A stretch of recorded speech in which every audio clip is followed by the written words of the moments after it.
through their personal journeys or vocations and make our world better. We will also bring you news from around the world. Our guest can be an author, gospel singer, doctor, motivational speaker, a life coach, or a teacher. Join us every Saturday at 7 p.m. live on Facebook at World of VOO.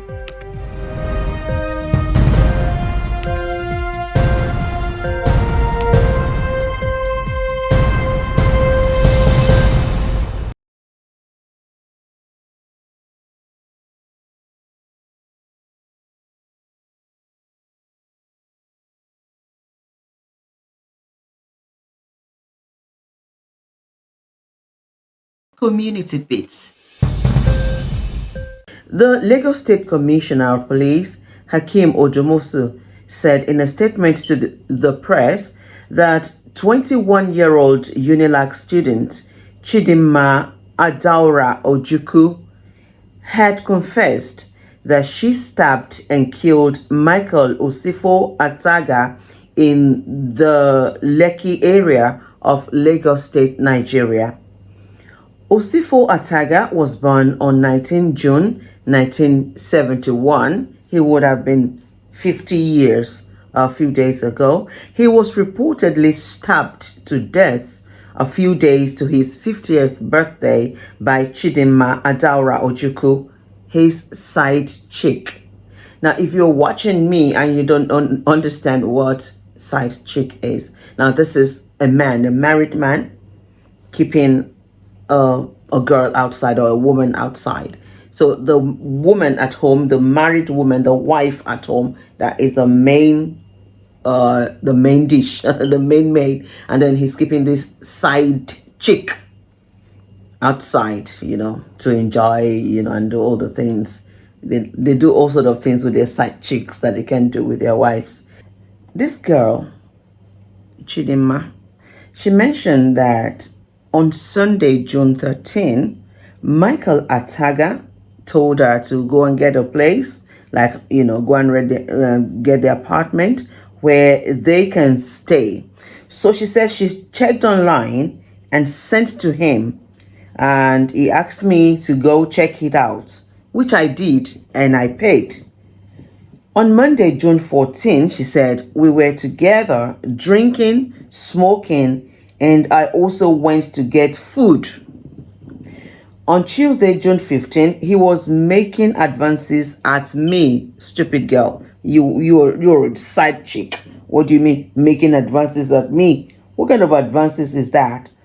So he was making advances at me and I resisted. Oh, come on, girl. You resisted. Why?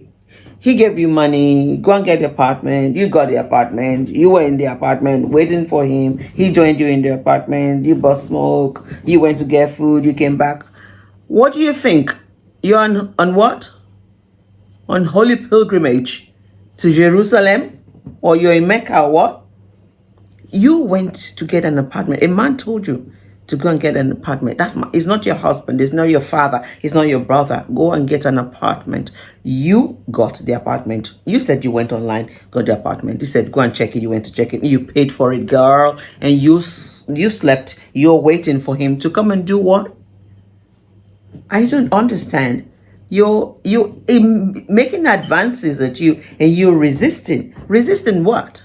Come on, girl. That story is not adding up somewhere. So that's our wonderful Chidinma, narrating the story. So he was making advances at me and I resisted. So he became violent and later had his way, trying to say he raped her. Okay. She's cooking up the story. In the afternoon, he ordered for smoke. And we became high because I also smoked with him, even though I was still angry for the first one he did. Oh my God, girl. Who is helping you to cook this story? This story is not adding up. So I was on my own watching a movie on the couch. He came at me again and I said no because I wasn't happy with him. Okay? I told him that he doesn't help me but only placed me around. He kept trying to make advances and I was resisting, so I had to defend myself. Right, good. At some point, he hit my head on the wall and was choking me. I tried escaping, but the door was locked, so he pulled me back. Girl, I grabbed a knife from the kitchen and stabbed him twice in the neck and threw the knife on the bed. Yeah, so what was she saying now? He ripped her the first time and then he wanted to do it again. He wanted to have his way again. So she grabbed a knife from the kitchen. Okay. So when she tried to run away, but the door was locked, so she couldn't run. So she ran to the kitchen. She grabbed the knife from the kitchen and stabbed him. Twice in the neck. Damn, jam. So I'm thinking, this girl did not operate alone. She's 21. I mean, a normal 21-year-old girl in Nigeria of today catching a big fish. I mean, she's a side chick, come on. Catching a big fish like Michael Ataga, the CEO of Super TV. Come on, that's a big fish. A normal 21-year-old university student will not want to kill that kind of a person. Under normal circumstances, she will want to, be good with this person. She will want them to have a good relationship. She will want to be nice because this kind of man can take care of her. All she will have to do is warm his bed, be there at his beck and call when he needs her. That was all, and the man will take care of her. So a normal 21-year-old university student in Nigeria would not kill her side chick. I mean, her paymaster. Because the woman is the lady is the side chick. So the man is the paymaster. That will not happen. So this girl has been used like a mercenary. I think so. That's what I think. That is one scope. So there are people that wanted to eliminate Michael Ataga. That's what I think. And they have used this girl, maybe like a bait, and then he just fell for it. That's one scope, This is just me trying to process the whole thing. Okay. Or there's another theory going on in my head. Like, is it possible that it was Michael who tried to kill the girl? It was Michael who, maybe wanted to kill the girl and use the girl for ritual. People are also asking questions, different questions. Why did Michael Ataga cheat on his pretty wife, Brenda? Hey, why? What else do you want? Or what else did you want? People are asking questions. And in a situation like this, everybody is a suspect.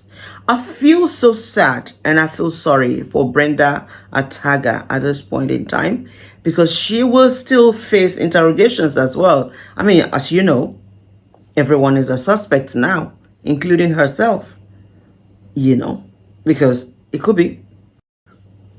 Did she know about it? Did she plan for her husband to be killed?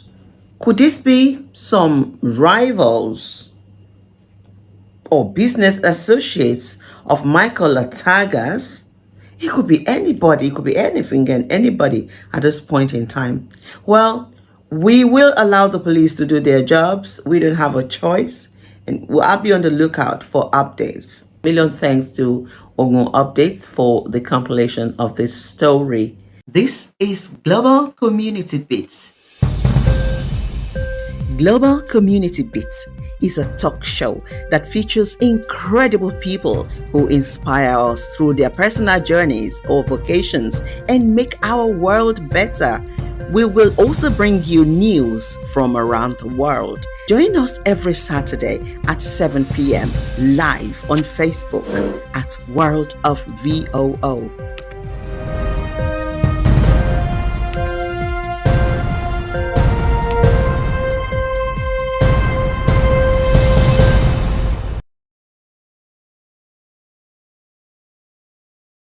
Alade dies at 87.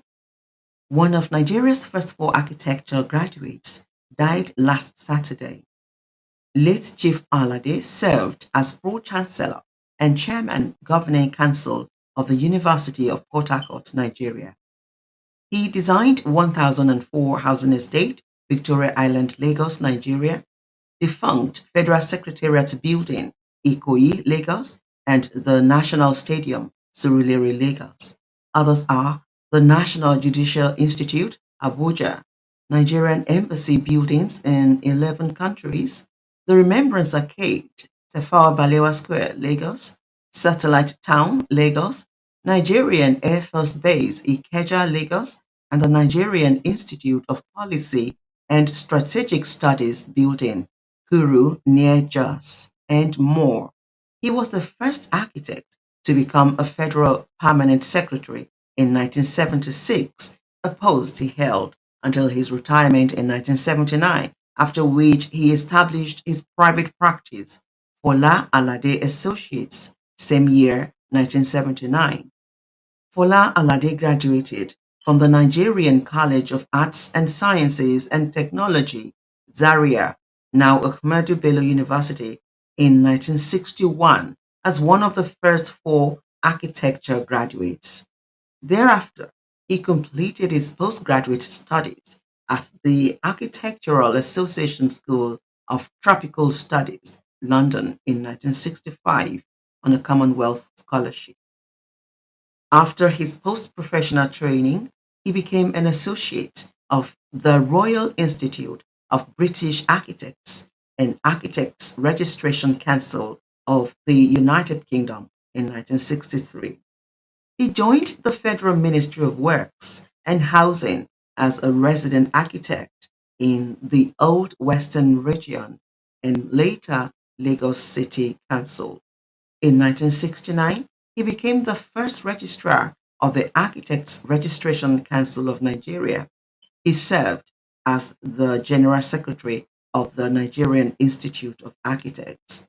Chief Isaac Olayo Alade was appointed as Pro-Chancellor and Chairman Governing Council of the Federal University of Port Harcourt in 1990. May his soul rest in peace. This is Global Community Bits. Global Community Bits is a talk show that features incredible people who inspire us through their personal journeys or vocations and make our world better. We will also bring you news from around the world. Our guest can be an author, gospel singer, doctor, motivational speaker, a life coach, or a teacher. Join us every Saturday at 7 p.m. live on Facebook at World of VOO.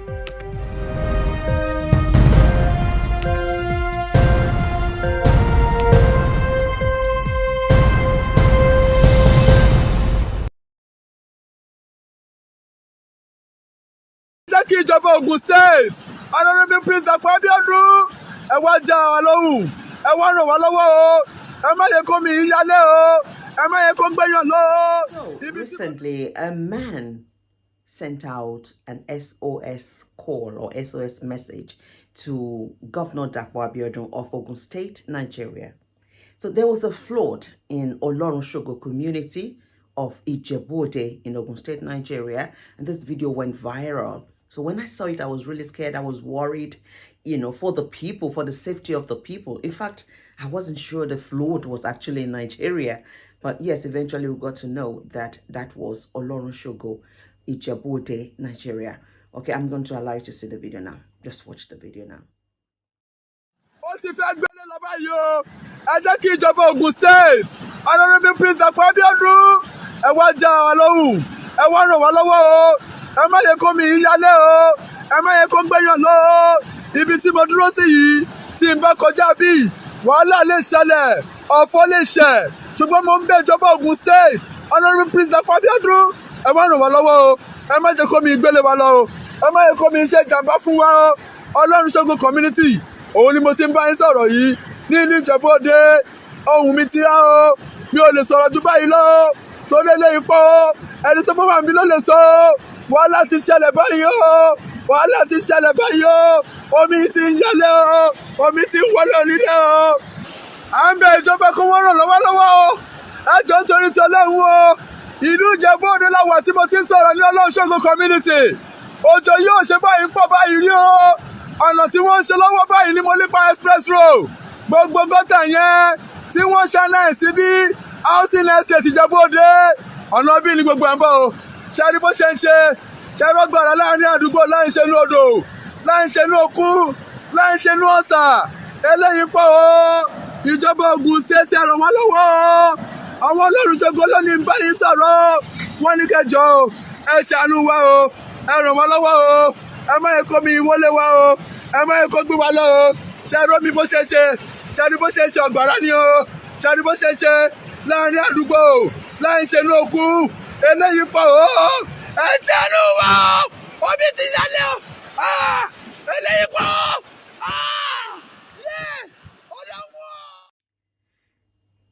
So now the question is, how should a responsive government react to such incident and such SOS call?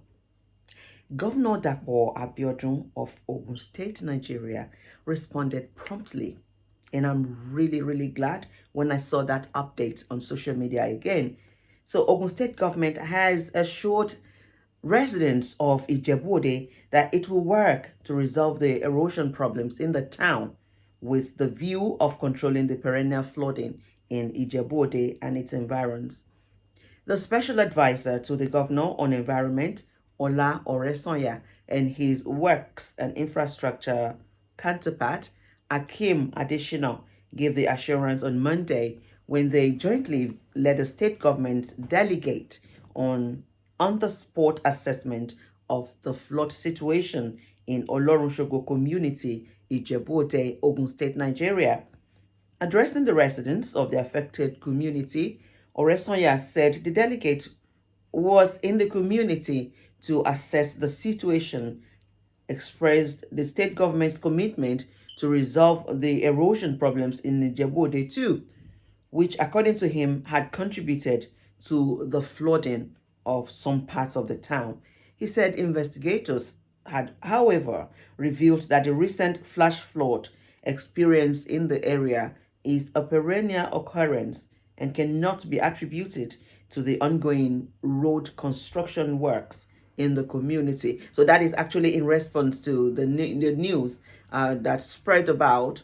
Yeah, there's a construction work going on. They're not quick with the work. They abandoned it. They did not abandon it in all of this back and forth information that we're receiving. But now the government's delegate also explained and clarified the fact that no, this is a perennial situation. It's not happening for the first time, and it's not about the construction work going on at all. So Oresanya blamed the residents for not adhering to the town planning laws and building houses on wetland and flood plains. The situation, he noted, had necessitated the erosion. So it's not, we cannot blame the government for everything. As citizens, we should also take responsibility. Okay, if you are buying land from anywhere, but I'm talking about Ogun State now, make sure you're buying government approved land. There's a reason we have town planning. There's a reason we have the Ministry of Works and Housing. So if you're buying a land and your land is not adhering to the rules and regulations of, the town planning, then we're going to have some problems later in the future. And that's part of the problem we're having now. So ensure that you are also adhering to the town planning laws and make sure you're not building your houses on wetland, for instance. That's not going to help anybody. This is part of the problem that we will encounter. So the chairman of the local government as well, the Community Development Association in the area also thanked Governor Dapo Abiodun, appreciated his prompt response to the SOS call. So this is how a responsive government should respond to the SOS call of their citizen. Okay, so we can only say kudos, Governor Dakwa Abiodun. Well done. This is Global Community Bits. Global Community Bits is a talk show that features incredible people who inspire us through their personal journeys or vocations and make our world better. We will also bring you news from around the world. Join us every Saturday at 7 p.m. live on Facebook at World of VOO.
Community Bits.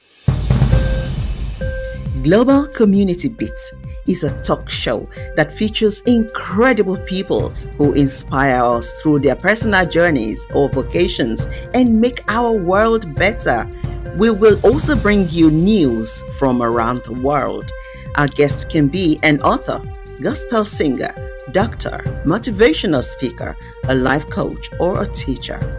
Join us every Saturday at 7 p.m. live on Facebook at World of VOO.